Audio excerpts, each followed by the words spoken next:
नमस्कार, मैं हूं सुनील बॉबी और आप इस समय देख रहे हैं अपना खास कार्यक्रम बिहार समाचार, जहां बातें करते हैं बिहार की, खबरें होती है बिहार की।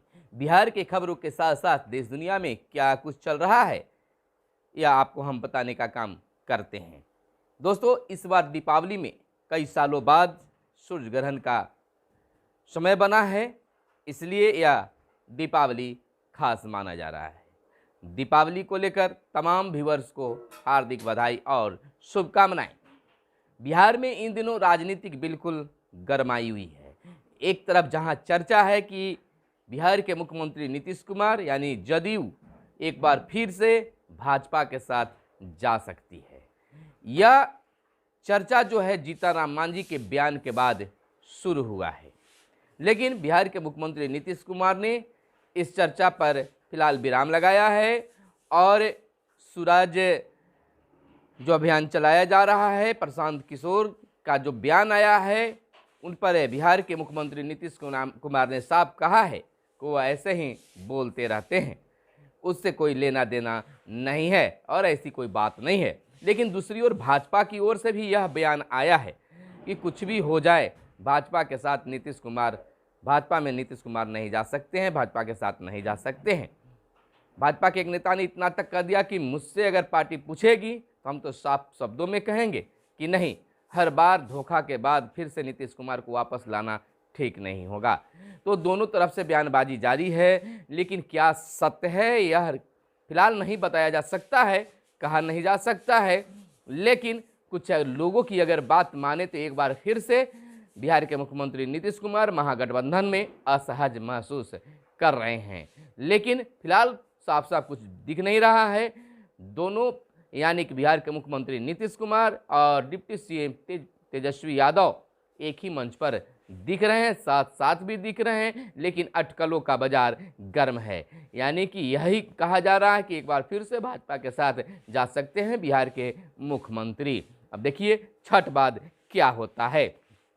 इधर जहां बिहार सरकार और भाजपा दोनों नौकरी देने में आमने सामने हैं, बिहार के मुख्यमंत्री और डिप्टी सीएम तेजस्वी यादव जहां बिहार में रोजगार नौकरी का सृजन करने में लगे हैं, यानी कि स्वास्थ्य विभाग में हजारों लोगों को जो नियुक्ति पत्र बांटी गई, वहीं भाजपा भी यानी मोदी सरकार भी बिहार की ओर रहम करम बरसा रहे हैं, यानी कि 10 लाख लोगों को नौकरी देने का कार्य भी शुरू कर चुके हैं। इसकी शुरुआत दीपावली का इसे तोहफा माना जा रहा है। तो बिल्कुल राजनीति गरमाई हुई है, लेकिन राजनीति कुछ भी हो, युवाओं को, बिहार के लोगों को फायदा तो जरूर होनी चाहिए। क्या बयानबाजी ही होगा या बिहार के लोगों को फायदा भी होगा। इधर हम आपको बता दें कि पंचायती राज व्यवस्था के तहत पंचायतों के विकास को लेकर, गांवों के विकास को लेकर कई योजनाओं का क्रियान्वयन किया जा रहा है। गांव में कई योजनाओं को लाने की प्रयास किया जा रहा है। माना जा रहा है कि दीपावली के अवसर पर दीपावली के तोहफे के रूप में पंचायतों और गाँवों के विकास को लेकर बिहार सरकार कई योजनाओं की शुरुआत कर रही है। योजनाओं की स्वीकृति का अधिकार एडीएम व प्रखंड पंचायती राज पदाधिकारी को दिया गया है। 1 करोड़ तक की योजना स्वीकृत कर सकेंगे अब जिला परिषद के सीईओ और 30 लाख तक की योजना स्वीकृत कर सकेंगे पंचायत समिति के कार्यपालक। 20 लाख तक की स्वीकृति देने का मिला अधिकार ग्राम पंचायतों को। अधिक की योजनाओं के लिए लेनी होगी अब अनुमति। आपको बताते चले कि पंचायतों के विकास को लेकर सरकार यानी बिहार सरकार बिल्कुल सख्त है और इसमें केंद्र सरकार भी पीछे रहना नहीं चाहती है। जिला परिषद के मुख्य कार्यपालक पदाधिकारी यानी सीईओ 1 करोड़ तक की योजना को स्वीकृति दे सकते हैं। वहीं पंचायत समिति के कार्यपालक पदाधिकारी 30 और ग्राम पंचायत जो है 20 लाख की स्वीकृति अपने स्तर से दे सकते हैं। इसको लेकर पंचायती राज विभाग के आदेश जारी कर दिया है। साथ ही विभाग ने इस पदाधिकारियों के लिए दिशा निर्देश भी जारी कर दिए हैं। यानी कि पंचायत से लेकर प्रखंड और जिला तक के योजना स्वीकृत करने का अधिकार देने का ऐलान जो है पंचायती राज विभाग यानी बिहार सरकार के द्वारा कर दिया गया है। प्राप्त जानकारी के अनुसार जिला परिषद जो है 1 करोड़ रुपए की राशि को स्वीकृति दे सकता है।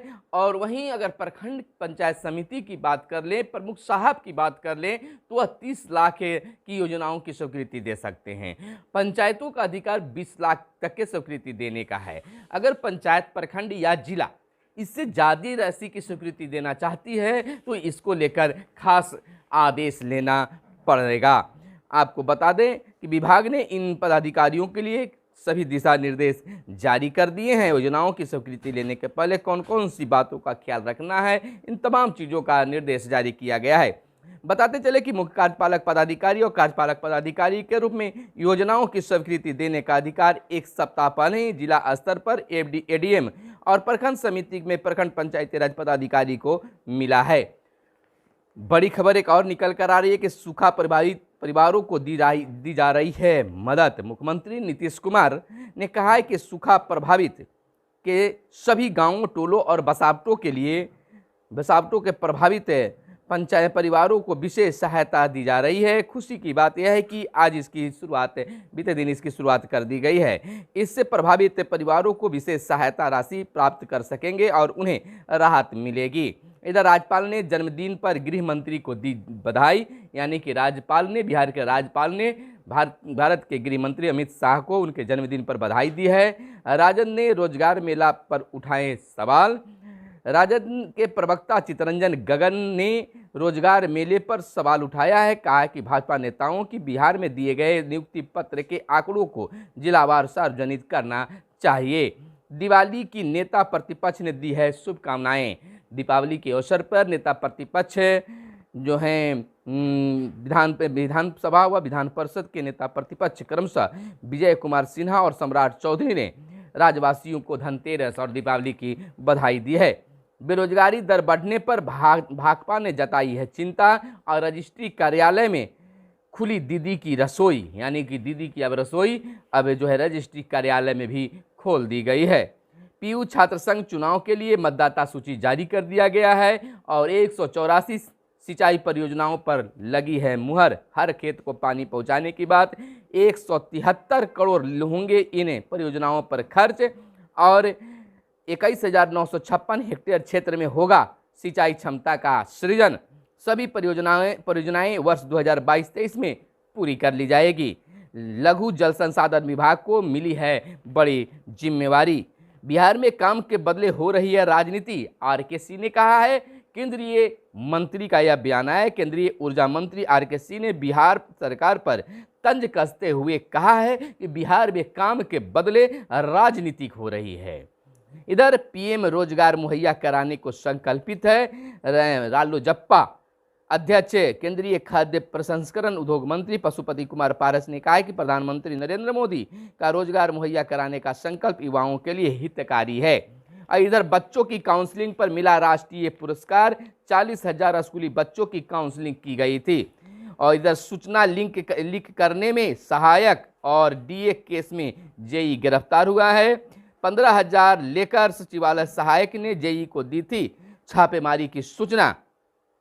आय से अधिक संपत्ति मामले में जेई के ठिकाने पर शुक्रवार को हुई थी छापेमारी और श्री बाबू के सपने को पीएम कर रहे हैं साकार। बिहार विधानसभा में नेता प्रतिपक्ष विजय कुमार सिन्हा ने बीते दिन कहा है कि श्री कृष्ण सिंह के सामाजिक सद्भाव और विकास की इतनी बड़ी लकीर खींच दी है और उसकी तुलना में 1/4 विकास की कोई नहीं कर सका है। जाति से ऊपर उठकर उन्होंने सबके लिए कार्य किया है। इधर मोदी को धमकी देने वाला वकील धराया। स्वास्थ्य मानकों में बिहार विकसित राज्यों में से बेहतर है। जदयू का दावा है कि स्वास्थ्य मानकों में बिहार विकसित राज्यों से बेहतर है। यह तो आम जनता ही बता सकती है कि बिहार में स्वास्थ्य सेवाओं का हाल क्या है। यह न तो कोई बता सकता है न तो कोई सुन सकता है, यह तो खुद जनता महसूस भी कर रही है। इधर डेंगू मच्छर के लार्वा मारने के लिए नहीं हो रहा है दवा का पर्याप्त छिड़काव। लगातार बिहार में डेंगू मच्छर जो है, डेंगू जो बीमारी है वह लगातार बढ़ते जा रहा है। इस पर कोई खास पहल भी नहीं किए जा रहे हैं। बिहार में सबसे ज़्यादा प्रभावित क्षेत्र पटना को बताया जा रहा है। मुख्यमंत्री नीतीश कुमार ने सहायता राशि वितरित कार्य का किया शुभारंभ। छठ से पहले सूखा प्रभावित परिवारों को सहायता राशि 2.04 लाख परिवारों के लिए खातों में 71.49 करोड़ रुपए का भुगतान और 500 रुपए की दी गई है स्वीकृति। आपको बता दें कि 11 जिलों के 96 प्रखंडों की 937 पंचायतों में 7,841 गांव सूखाग्रस्त घोषित किए गए हैं। 16 लाख प्रभावित परिवारों की सूची बनी है, सर्वे अभी फिलहाल जारी है। और धनतेरस पर बाजारों में रौनक उमड़े खरीदार। धनतेरस इन दिनों बिहार में 2 दिनों मनाया जा रहा है, बीते दिन और आज भी धनतेरस का लोग आनंद ले रहे हैं, लेकिन बाजारों में धनतेरस को लेकर रौनकता बढ़ी है। लेकिन जानकारों का कहना है कि पिछले बार की तुलना में अगर सब कुछ ठीक था उस समय की तुलना में इस बार कुछ नीचा स्तर रहा है बिक्री में। और भविष्य नीति से वेतन कटौती गलत, कैट का कहना है। केंद्रीय प्रशासनिक न्यायाधिकरण कैट ने कहा है कि सेवानिवृत्ति के बाद भविष्य निधि, पीए, ग्रेजुएटी और पेंशन किसी तरह वसूली नहीं की जा रही है। और कैदी वैन से मोबाइल मिलने पर 5 पुलिसकर्मी गिरफ्तार, बेऊर जेल भेजे गए। 10 लाख युवाओं को नौकरी देने की शुरुआत पीएम ने की है। प्रधानमंत्री नरेंद्र मोदी ने धनतेरस पर 10 लाख भर्तियों का पिटारा खोला। देश भर में सरकारी नौकरियों के लिए रोजगार मेला की शुरुआत करते हुए उन्होंने 75,000 से अधिक युवाओं को नियुक्ति पत्र भी सौंपे हैं। रीवा में ट्रक से टकराई बस, 15 मरे। और अभिनेत्री जैकलीन देश से भागने की फिराक में थी, ईडी का यह बयान आया है। और इसरो 36 विदेशी उपग्रहों के प्रक्षेपण के लिए तैयार, एक बड़ी खुशखबरी मिला है इसरो की तरफ से। देश के लिए बहुत खुशी की बात है। और बता दें इस बार दीपावली में भी बिहार के नियोजित शिक्षकों का वेतन नदारद रहा है, यानी कि बिल्कुल निराशाजनक है। दीपावली बिहार के शिक्षक मना रहे हैं, बात तो बिल्कुल साफ साफ है। फिर मिलते हैं बिहार के खबरों के साथ साथ। कैमरे के पीछे हैं मिस्टर साहिल। फिर मिलते हैं, धन्यवाद। जय हिंद, जय भारत, वंदे मातरम।